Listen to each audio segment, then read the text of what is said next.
C'est vrai. Quand vous dites que l'objet est votre intérêt principal, ceci s'oppose aussi, je pense, aux idées générales. Mais sur ce point-là, il me semble que vous, Céline, avant-guerre, justement, dans les années 1937 que vous venez d'évoquer, vous avez tout de même pris une attitude en faveur de problèmes d'un ordre général. Et c'est ça qui a été la source de vos malheurs. C'est-à-dire que ce n'est pas exactement en vertu d'un ordre ou d'un autre, c'est pour la paix et anti-guerre. Ça, j'étais forcément anti-guerre, mais formellement, absolument. Je l'étais complètement, comme j'ai le droit de l'être. Vous êtes pacifiste? Ah, je suis pacifiste total. D'autant plus que je suis médaillé militaire depuis le mois d'octobre 1914, pas d'hier. Je suis mutilé de guerre 80%. Je le sens, n'est-ce pas, encore actuellement. Par conséquent, j'ai tout à fait le droit d'être pacifiste, n'est-ce pas. Je me suis engagé dans la Seconde Guerre, même comme médecin, d'un bateau. J'ai été coulé au large de Gibraltar. Je connais bien les petits à côté de la guerre. Je n'aime pas, n'est-ce pas. Je ne l'aime pas. Je trouve ça imbécile et tout à fait défavorable à une société quelconque. Alors, bon, alors j'ai trouvé, moi, je suis imaginé les causes de la guerre que j'ai attribuées à certaines sections, n'est-ce pas. Monsieur Philippe Lavelle devait tous ses malheurs aux Templiers, n'est-ce pas. Les jansénistes ont été poursuivis pendant 4 ou 5 siècles. L'histoire de Port-Royal n'est pas complètement terminée. On en parle encore. Les jésuites ont été persécutés, etc. Alors, peut-être que j'ai accroché une secte qui n'était pas si déméritante que je l'ai dit, peut-être. Mais la preuve est à faire. Elle se fera par l'histoire, n'est-ce pas? Disons le mot, vous avez été antisémite. Exactement, dans la mesure où je supposais les sémites nous pousser dans la guerre. Sans ça, je n'ai évidemment rien. Je ne me trouve nulle part en conflit avec les sémites. Je n'ai pas de raison. Mais autant qu'ils constituaient une secte comme les Templiers ou les jansénistes, j'étais aussi formel que Louis XIV. Il avait des raisons aussi pour évoquer l'édit de Nantes, n'est-ce pas? Et Louis XV pour chasser les jésuites, n'est-ce pas?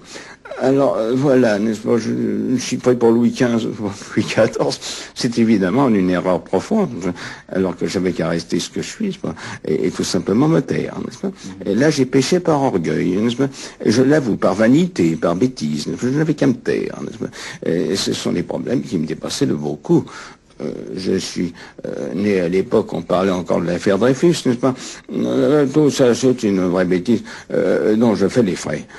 Et en ce moment-ci, remarquez que je suis accablé par toute espèce de gens qui me trouvent transfuge, relapse, vendu, etc. Enfin, qu'est-ce que vous pensez de cet opprobre?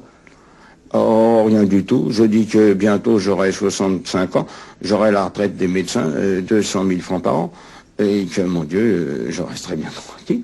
Je serai parvenu tout de même à passer à travers la plus grande chasse à courre qu'on ait organisée dans l'histoire. Et c'est déjà pas mal, n'est-ce pas? Je n'ai renié rien du tout. Je ne change pas d'opinion du tout. Je mets simplement un petit doute. Mais il faudrait qu'on me prouve que je me suis trompé. Et pas moi que j'ai raison. Mais écoutez, vous disiez que vous étiez un pacifiste et que vous l'êtes encore. Ah, absolument. Mais comment concilier ça avec le fait que vous ayez vanté l'armée allemande, par exemple? L'armée allemande, je la vantais avant qu'elle pénètre en France et fasse la guerre. Je trouve qu'elle était un bon moyen d'être une force. La Suisse a une armée et la principauté de Monaco a une armée. Le glaive, évidemment, c'est la force, n'est-ce pas? C'est l'ordre. Et alors, l'ordre, maintenant, il n'y a plus de force nulle part. Alors, on ne peut pas le maintenir.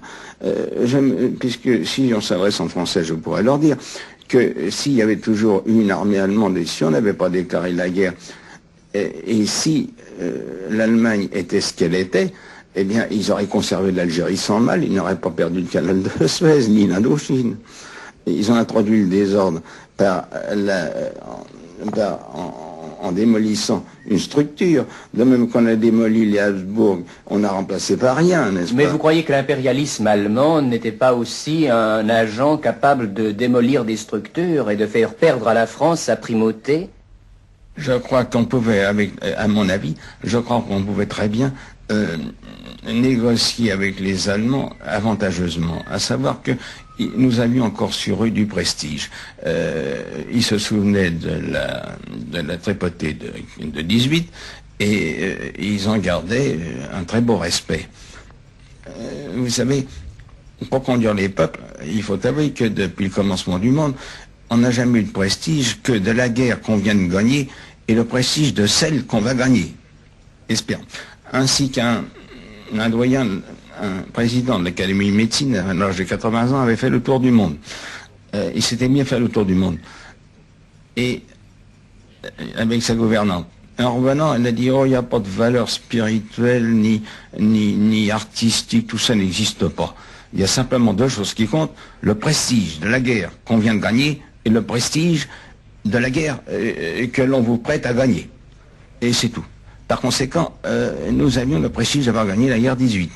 Il fallait conserver ce prestige à toute force, n'importe quel moment, ne pas le mettre en péril, ne pas le mettre sur la table, ce prestige, n'est-ce pas? C'est ça que je voyais, et que je vois encore d'ailleurs.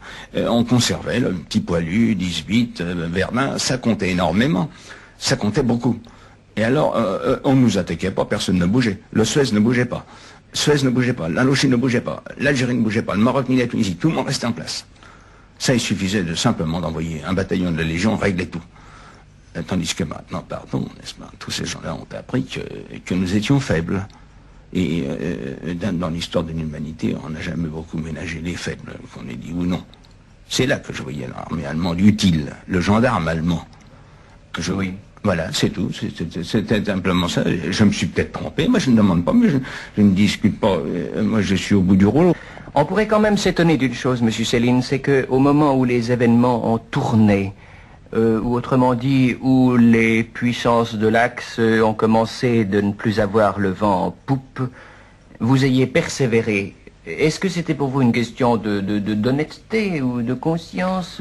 Expliquez-moi un peu. Monsieur, je n'ai jamais persévéré à rien de ces affaires politiques. Non, du tout. Je n'ai jamais collaboré à aucun journal, ni donné des interviews, ni parlé à la presse, ni voté, ni fait partie d'un parti. Je suis absolument strictement indépendant et je m'élevais simplement comme écrivain. Je croyais dans ma vanité pouvoir influencer qui que ce soit en faveur de la paix. Bon, c'est tout, strictement tout, n'est-ce pas? Jamais, je n'ai touché rien, pas un sou de personne, ni américain, ni anglais, ni allemand, ni suisse, ni rien du tout. Oui. Donc je n'ai vécu que de mes droits d'auteur, et très misérablement. Et c'est tout. Je n'ai non. Quand ils ont persisté ou pas persisté, après Stalingrad, disons le mot, il y a eu des virages byzantins, n'est-ce pas? Tout le monde s'est accroché, est devenu anti-allemand. Bon, mais je n'avais pas à être ni anti-allemand ni anti-ceci. Pendant toute la guerre, les Allemands sont venus me voir et m'ont toujours dit nous allons gagner, nous avons la victoire. Mais je dis donnez-moi des preuves, quelque chose, je ne vois pas du tout. Et ils m'ont jamais apporté de preuves. La preuve c'est ce qu'ils ont perdu. Je n'ai jamais été, je n'ai jamais voulu que la paix, n'est-ce pas? Quand ils sont entrés en France, je n'étais pas partisan, je n'ai jamais dit hurrah, vive les Boches, ça m'amusait pas comme les autres. Ils ont été assez stupides, Hitler en particulier, pour ne pas faire la paix à temps, de même que nous avons fait la paix trop tard en 18, nous aurions dû la faire en 15 ou en 16, de même eux, se sont acharnés, ou plutôt Hitler s'est acharné dans les batailles qui étaient la fin de l'Allemagne, n'est-ce pas? Toujours dans ce principe absurde de guerre, n'est-ce pas? Tout est là, n'est-ce pas? Moi, je n'ai rien à me repentir de rien du tout. Je n'ai jamais été partisan de ceci, cela. J'étais partisan de l'armée allemande parce qu'elle maintenait la paix en Europe, en France en particulier, et a conservé ses colonies. Et puis c'est tout. Et ben, qu'on prouve le contraire.